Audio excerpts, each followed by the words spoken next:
Well, I don't know about you guys, but I am burnt down on Overwatch. Never thought this day would happen, but it's happened. Overwatch is a dead game, people. Let's be real.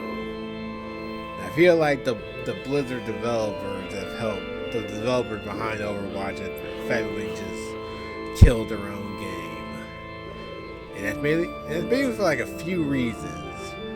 One, because all their development is going toward Overwatch 2, and the jury's out on like how that's gonna be, like how that's gonna turn out. It's looking fine so far, and of course, as you all might know, there is a massive lawsuit happening at Activision Blizzard right now. Like, I'm sure you all know about it, so I'll spare you the details.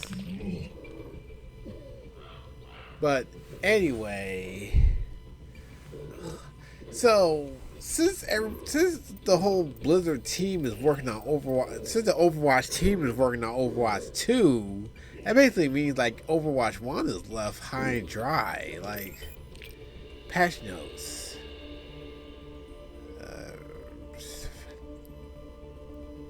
Like, okay, there has been like too many huge updates. Like, the last actual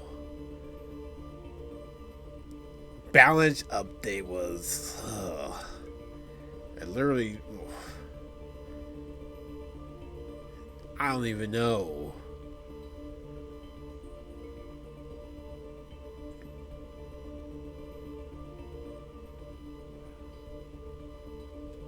Probably like what, July or August?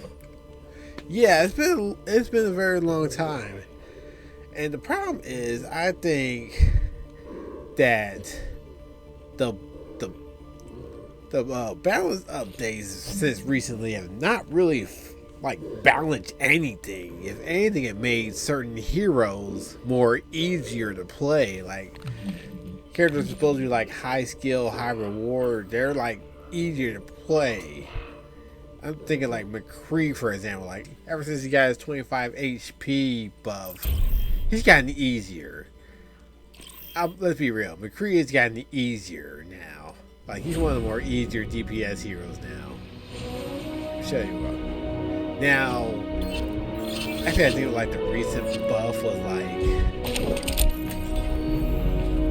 justice ain't gonna dispense itself. they had nerfed like the hit scan fall off range, so it can't do as much damage as it used to. Never had a chance. It does like a third of training blast health versus, yeah, it does like 2/3. So that's, I feel, I'm kind of split on that. They're like, okay, hit scans are pretty powerful, but at the same time, I think there's a reason why they're powerful. But anyway, here's my issue with why McCree is easy, because it's 225 HP. Check this out. Hold on, let me pull up this hero.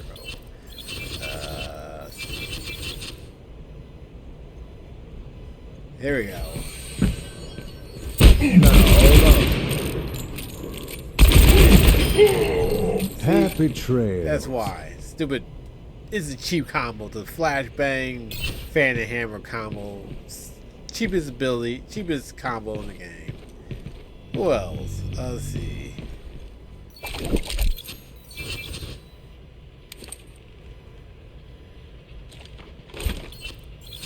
So, okay. For all intents and purposes, I think like most tank heroes are good. I think they're in a good spot for the most part. I think a recent power needs like a little extra change because, like, okay, what's your barrier at? Your right safety now? is my primary concern. 600 HP. Yeah, that barrier's going down like quickly. Right, Reinhardt. So I see the balance, not the I would call it a rework. Yeah, it's kind of sort of a rework for Reinhardt. Like, okay, his charge now has some extra steering. He's got 2 fire strikes, which they had like nerfed the fire strike damage to 90 to make it even. Now he has 2 charges for a fire strike, and he can also cancel his charge whenever. So I think that's pretty good. Let's see. Everything is fine. Sigma's fine. Winston, he's got a new primary fire, well, secondary fire. I think that looks kind of decent. Wrecking Ball, I don't know. Like, okay, this whole kid is just annoying the whole enemy team. I'm not sure how that's gonna work with Overwatch 2's 1 tank combo. So okay, so I haven't really seen too much of Bastion Overwatch 2 gameplay, but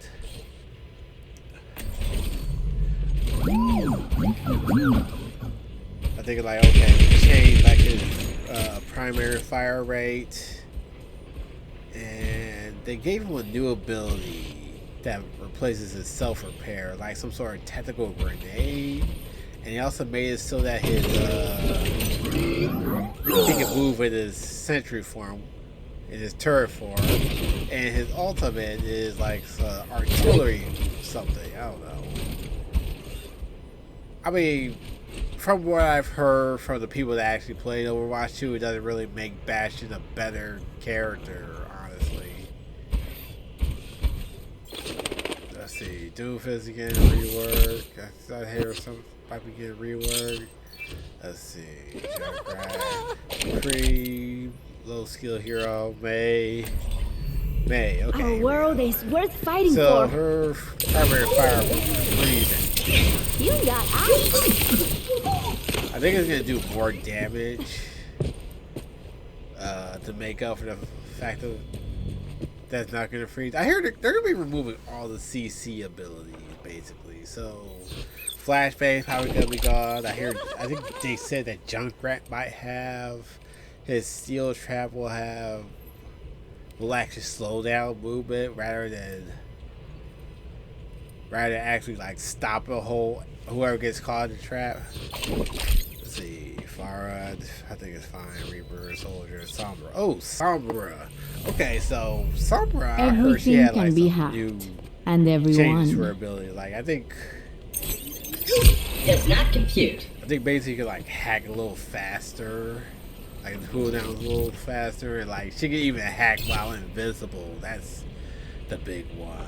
No, wait, I'm not sure if that's the big one. She can hack while invisible, and any hacked opponents deal more, end up taking more damage. Which, whew, I don't know about you guys, but every time I get hacked, it always feels as though like Sombra always had like perfect aim. That's probably not good. Pobrecito. And what else happens?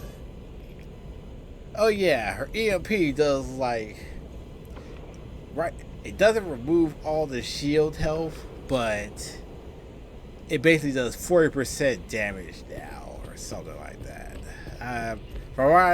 From what I've heard, Sombra is currently overpowered, so I'm not sure they're gonna fix that. Symmetra, I hate this The character true so enemy much. of humanity I think, is disorder. okay, she's like McCree in that she has like 25 HP too many, but here's another thing that I hate about Sim. Casting a sentry wall. So okay, you can tap this sentry turret, but look at that. Perception is your weakness. Ultimate just builds up too quickly with those turrets. Like, it got to the point that like that she can basically just Yahi parambasta viktahe. whole. Perfect alignment. It's got to the point where she could just have an ultimate like after every team fight or two. Like maybe every 3 team fights. It's gotten kind of annoying. Kind of hope they. I feel like what should happen is that And this applies to Torb. I don't really have too much problem with Torb Why do you struggle against your fate? aside from from the turret on charge. Like, here's what I think should happen. Build them up, break them down. They need to like I make it have so big that the plans for turrets you. do less on charge, give you out less on charge, so that way. I'm so proud. That way, Torb and Sim won't have like their alters like every 2 or 3 team fights. It's kind of annoying. And a lot of people joke that like the Torb turret is like the best hero, the best player on the team. Yeah, that's basically true.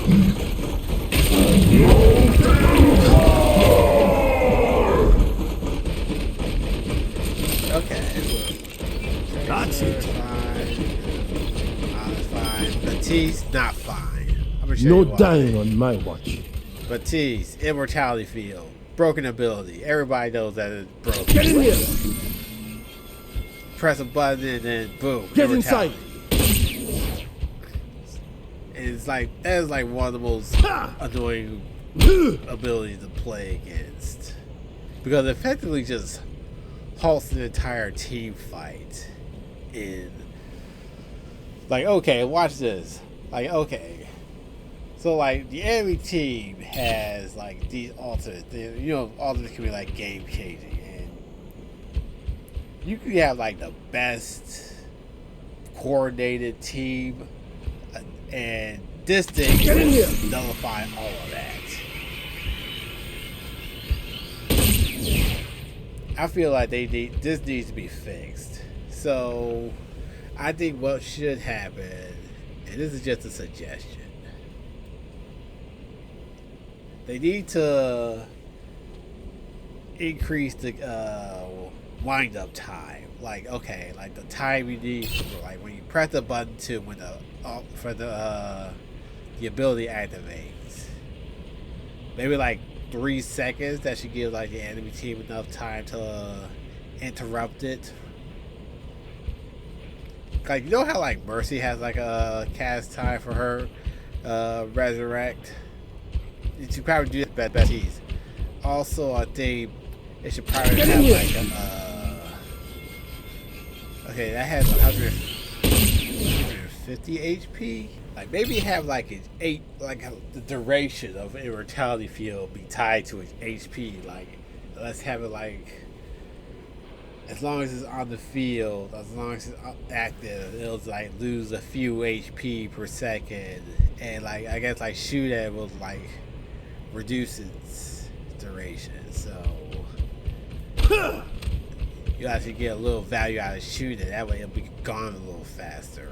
Because here's the problem with immortality field. You basically just have to like once the thing is active, you basically just stop the whole team fight. You have to like shoot at this thing. You have to shoot at this thing to just continue the whole team fight. And that's just Immortality bubbles stops down. the whole team fight. And that everyone hates immortality field. Let's be real. It's a broken ability. Let's see who else? Brig. I will Broken prove hero. myself. I hear she's getting changed too. Like, I think her shield bash isn't gonna like stun. It'll still do more damage. I think I have like it'll still do more damage, but won't stun anymore. I'm not sure what'll happen to her passive ability. Well, yeah, no. When Brig was introduced, that brought out ghosts, and Don't underestimate me. that just almost killed the entire game because of goats. Let's move on. Let's see. Lucio's good. Percy good. Moira's a bad. She's a throw pick. Let's be real. Moira's Science will reveal the worst truth. support hero in the game right now. For sure, she had no utility. I mean, that's common knowledge. Every other support hero can do what Moira can do, but better. So there's really just no reason to even play her. So I feel like they should actually she needs to rework the most. Like yeah, and you also have to admit, like, okay, we all say that brig was like the beginning of the end for Overwatch. Well, let's be real, Moira was the beginning, because, like, let's be real, the reason why Moira is a bad hero because she's the easiest support hero in the game. Easier than Mercy. That's just fact. Like, you can just do it. Look at that. I will draw the strength from your body. Let me tell you the length for this. I think it's like 20 meters.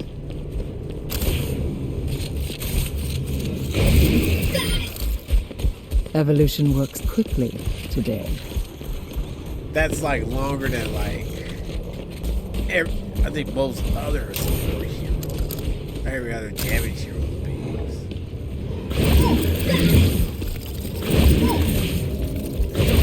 They try to fix it so that it actually doesn't, so that it needs a little more aim, but it's still kind of frustrating to just die to Moira.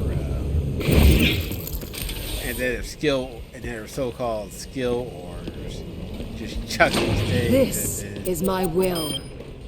Thank you for your contributions. The thing about Moira is that, like, okay, remember when they had those experimental updates where, like, they gave Moira's fade, like, she could, like, give others a fade ability, so, like, it could have a cleansing effect on the a whole ally team. I feel like they should do something like that, but, you know, just at least not as powerful as that. Like, she needs some sort of utility for Overwatch. Otherwise, she's not gonna be any good to anything. He is, and he's kind of okay. He's still kind True of self is without form. I feel like he's probably the easiest target to kill. Other than that, he's okay. Well, I'm gonna bet you that the Junkenstein mode hasn't changed at all.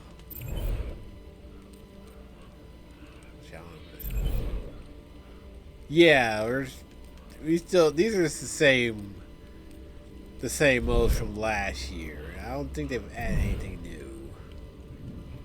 Yeah, same hero, same playable heroes. I bet the same playable bosses too. So we're in year 6 now. So these event game modes have basically run its course.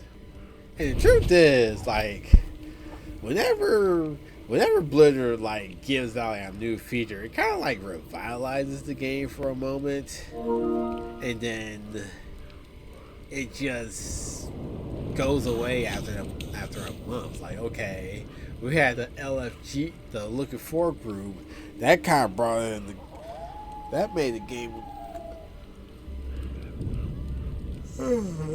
Excuse me. That made the game. That actually, like, kind of revitalized the game, especially for me. And then after maybe like a month or two, it just went back to the way it was. And then we had Roadhog, which was probably the only way they could kill ghosts, because all the balance patches, like buffs and nerfs to certain heroes, didn't do anything against it. Like Ghost was still powerful, and the only way they could get rid of that was just introduce Roadhog. And then I feel like that kind of revitalized the game for a time, and then it just went back to the way it was. And then recently they introduced what do you call it? The priority passes to help deal with like the DPS queue times. I don't think that really like revitalized the game, but more like fixed the problem, help bring a fix to a problem with like the DPS queue time. Because DPS queue time go for like up to 10 minutes, but with like a priority pass, you'd be like 3 minutes or 5. And then like earlier this year we had crossplay, which I feel like is something that Overwatch needed since maybe 2019 or so. I feel like that kind of revitalized the game a bit more than like the other LFG or Roadhog did, and then just went back to the way it was. Like, I'm not sure what'll happen if Overwatch 2 launched. I hear it's currently like there's a playable build out at the ready, and it's gonna be the base for Overwatch for the next season of Overwatch League. So I'm thinking to myself, once that hits, well, what happens then? Is it gonna like bring in the new era of Overwatch, or will we just go back to the way Overwatch used to be? Like, oh yay, Overwatch is back, and then they'll just go back to what we were doing before then. Yeah, I wonder that. You gotta ask yourself that. And not only that, like, we don't even know what Overwatch 2 is actually going to be, because as far as I know, as far as I'm concerned, I'm pretty sure that Overwatch 2 is just an expansion to the first Overwatch. Like, this is like one massive balance patch. That's basically what it is. Like, are they just gonna like patches the current Overwatch and then it'll just become Overwatch 2 afterwards, and then like after all is said and done, we won't have 6v6 anymore. We'll only have like two DPS, two supports, and one tank for the rest of the game. And then like they said that the story PvE modes are supposed to be, I don't know. They haven't made that clear. I hope they make that clear. Like, the more info we get, the clearer it should be. I don't know.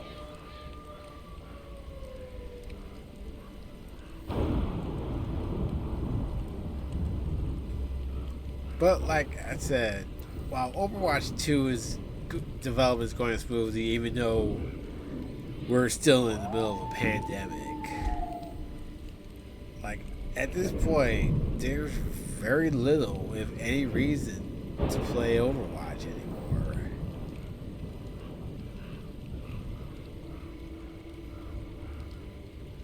There's very little, if any, reason to keep making more Overwatch content, because it's not like Blizzard is supporting the game anymore. So I think the best course for me is to like basically just put Overwatch content on hold until Overwatch 2 comes out. I think that's what I'm gonna do from this point forward. I think I might, as far as I know, I might stream it on Twitch, but as far as like YouTube goes, I think it's done. I think I'm done until Overwatch 2 comes out. Okay, so how about one last skin review? So, first epic skin for week 1, we have Skeleton Genji. Woo! Like, look at it. Like, it looks like they spray painted Genji's armor and with like some sort of like. Too bad it's like doesn't glow in the dark.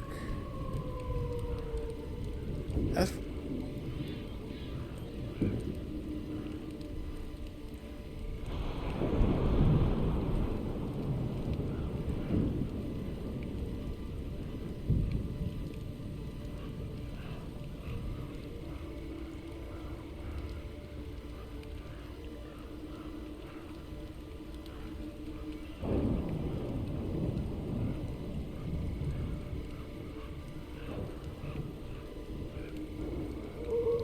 Okay, let's look at that. Okay, sure again, swords. It's a decent skin. I kind of wish like the yellow was more like a glow in the dark green or something. Something better. Okay, next we have Cloud Roadhog for week 3. Okay, this is actually a pretty good epic skin. Let's see, you got the old nice new tattoos that smile. Okay, it's got. Let's see. Oh shoot. Okay, his little breeder is a circus tent. And it's kind of hard to see a guy with a gold gun enabled, but his gun is a cannonball. You know the cannonballs you see at the circus to really blast the dude out. You won't really see it on the gold gun, but on the regular gun you should be able to see it a lot better. So this is a pretty good epic skin. That is a very nice, really creepy mask there. Next we have Einherjar's Zarya. Now, Einherjar is, hold on, let me pull it up. Norse mythology. It's Old Norse that means army of one, which I feel as though fits Zarya quite nicely. In Norse mythology, the Einherjar are those who have died in battle and are brought to Valhalla by Valkyries. In Valhalla, the Einherjar eat the field of the nightly resurrected beasts session, some word I can't pronounce, and Valkyries bring them mead. So, okay, it's a little Norse mythology here. This is actually pretty good skin. Like, okay. Like, the details are pretty nice. Okay, you got, like, the whole,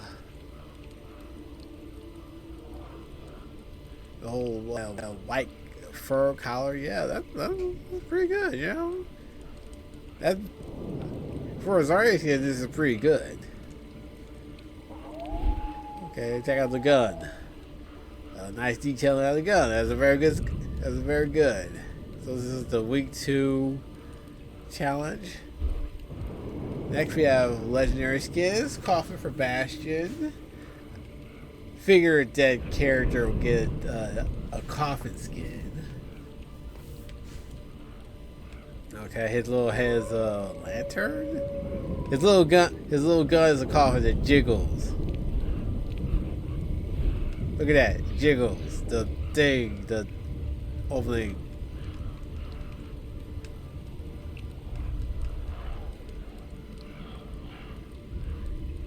His left arm looks like a skeleton hand on his nice shades, and tank form is like the little the inner cloth of the coffin.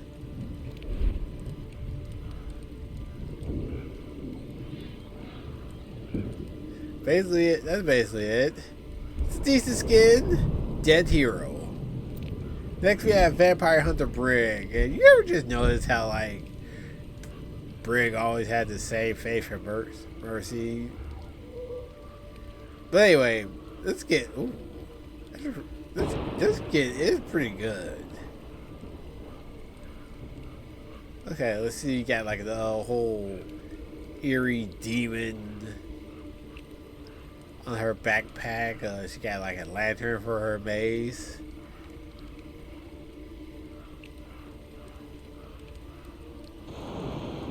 See, we got like a little demon looking things on her. Ah, crap. The light's not good. I can't really see the light too much, but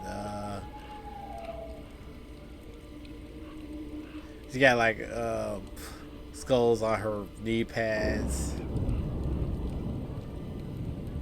She got some nice detailing on her jacket here. A little nice logo here.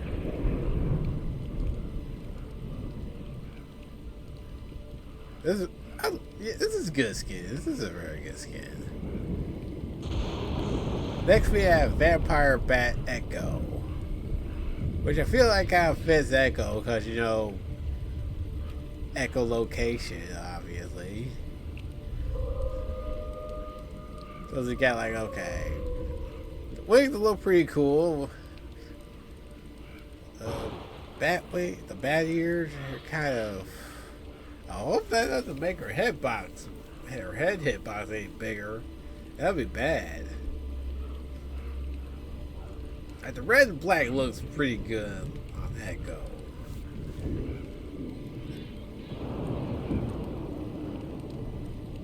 But ooh, what's that on her back?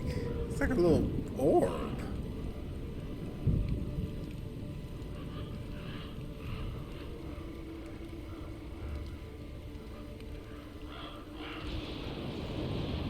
Okay, next we have Satire Lucio. Well, hold on, I think I might have pronounced that wrong. Next, let's see.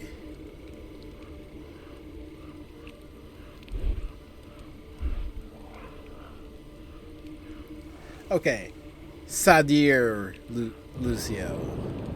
Satire. In Greek mythology, a satyr is a male nature spirit with ears and a tail resembling those of a horse, as well as a permanent exaggerated erection.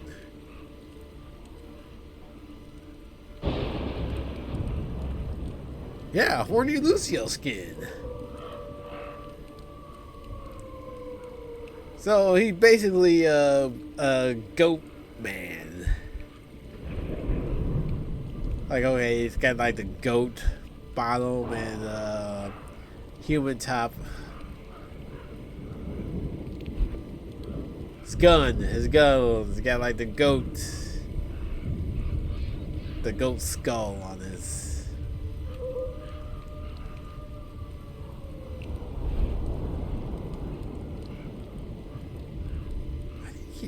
Why did he keep making it? What's that?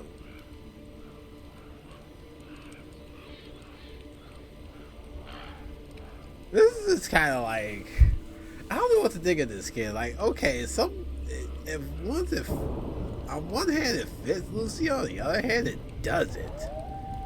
Like, I like this whole Medusa skin, but then you have this skin. It's kind of like, it's all brown and gray. Like, okay, the Medusa skin, this is like, well, it's not called Medusa, but it's called Gorgon, but it's effectively a Medusa skin. Like, it's really nice. Like, black and neon green. But this one's kind of like all brownish tone. Except for the little skates. This is all green, but everything else it just seems kind of, yeah.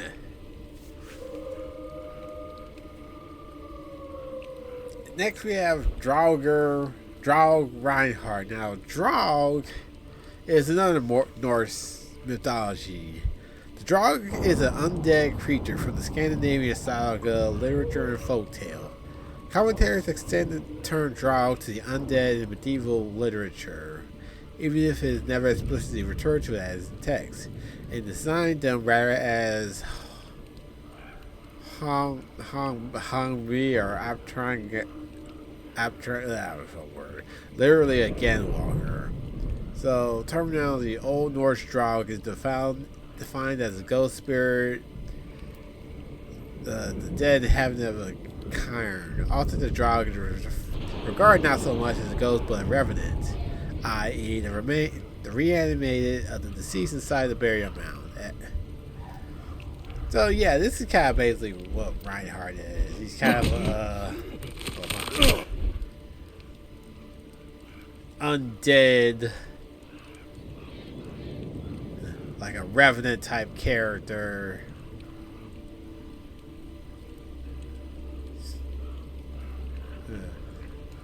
Like an undead Viking character. Okay, he's got like arrows on his shield. He got arrows on his other arm too. Like, he's got this huge Viking armor. And yeah, this skin pretty much is like it. This would describe a Reinhardt Halloween skin. Like, this is like exactly what I would imagine it to be. Because look at his axe. I'm trying not to call it a gun because it's not a gun. So, okay, he's got a nice sharp looking axe. Like it looks like he just got that sharpened up. Nice little shine to it. Let's see. The rocket. Let's see. This one doesn't have like the whole rocket thing. Okay. What's that? Looks like a street light at the end on it.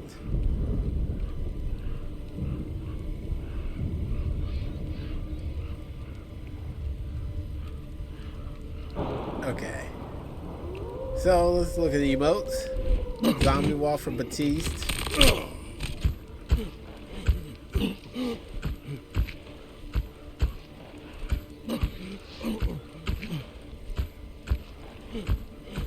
Probably a continuous skin. That's probably a continuous emote. Boo for Bora.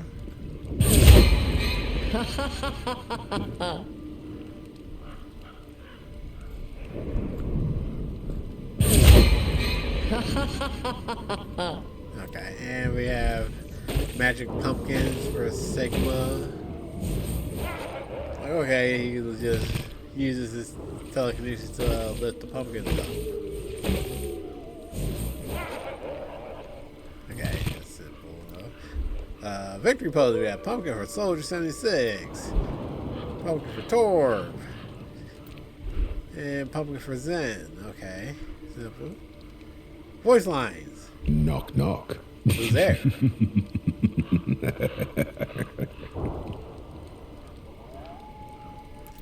The archer vanished into the darkness. Alright. You can't scare me. That one doesn't count. Where's my candy? Did you check beneath your bed? Some of these voice lines sound creepy. Everyone has ghosts. You're not alone in here. Ah, gosh. This is gonna be another one of those creeper somber voice lines where you have like where your enemy is where the enemy somewhere is invisible, and then just use the voice lines to just mess with you. I hate that. It's not a costume. Is that a costume? Okay, match your voice line. It's not a costume. A full moon? Stay away from me. Oh, okay. Well, yeah, the werewolf skin. That's probably why. Sprays. Let's see. Coffin.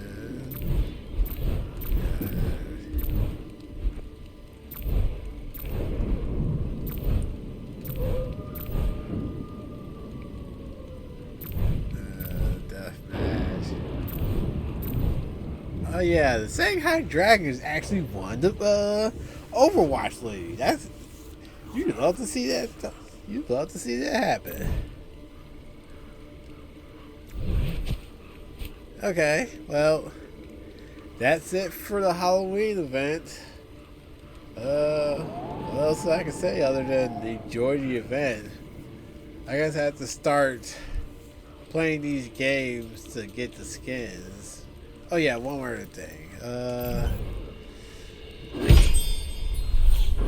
I'm just gonna buy all the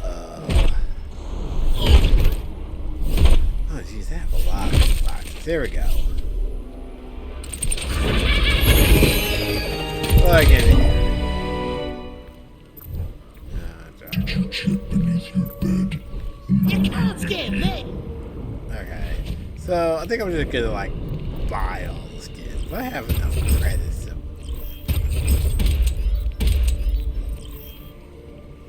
I have enough credits to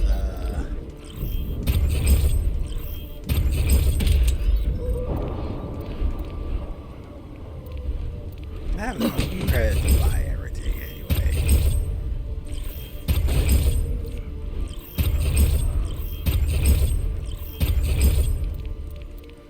Knock, knock. The archer.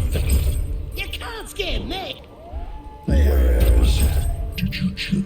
Everyone has ghosts. You're not alone in here. It's not a. Is that A full moon.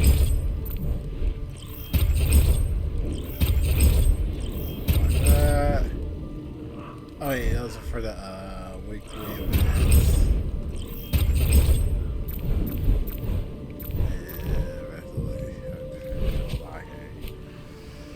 Yep. I suppose that's what I'm gonna be doing for the time being. I have like more than enough loot boxes. And probably more than enough credits to last me for a while.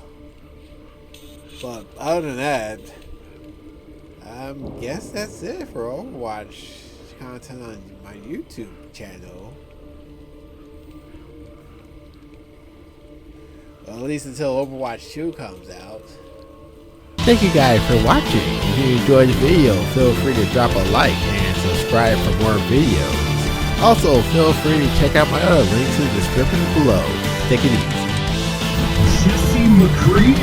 That is a terrible name for a cowboy.